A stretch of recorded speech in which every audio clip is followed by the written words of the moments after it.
நினைப்பினும் அங்கே வந்து எதிர் நிற்பனு. முருகான்னு நினைச்சா எங்கேயாவது வேல் தெரியும், மயில் தெரியும். நேத்து எதர்ச்சியா சாமிகிட்ட கேட்கிறோம், எப்பவுமே மனசுல கேட்கும், என்ன நான் பேசுறது உனக்கு உண்மையாலுமே கேட்குதானா? கேட்கறங்காட்டி தான் முன்னாடி நம்மளை பாஞ்சுக்கிட்டு வண்டியில வேல் போகும், நம்மளை பாஞ்சிட்டு வேல் போகும். மித்தவனுக்கு வேணா இது சாதாரணமா இருக்கலாம். ஒன்னு சொல்லட்டுங்களா, ஜெயகாந்தன் ஒரு எழுத்தாளர் இருந்தார், சொல்லுவார், இருக்கிறதோ இல்லையோ இருக்கிறதை நம்புங்கள்னர். இருக்கிறதோ இல்லையோ பார்க்குற எப்ப பாரு வாழ்க்கையில நம்பாதவனுக்கு இந்த வாழ்க்கையில எதுவுமே கிடையாது. எது கேட்டாலும் இல்லம்பா, சாமி இருக்கா இல்லை, காசு இருக்கா இல்லை, நல்லா இருக்கியா இல்லை. ஆனா அடியார்களுக்கு அப்படி இல்லை. என்ன சொன்னார்? யாவருக்கும் குடியெல்லோம், நான் யாருக்கும் அடிமை கிடையாது, யமனுக்கே பயப்பட மாட்டேன்னர்.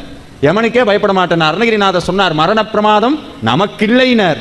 சொல்றார், எனக்கு ஒருபோதும் யமன் என் கிட்ட வர முடியாதுனார், மரண பிரமாதம் நமக்கில்லை.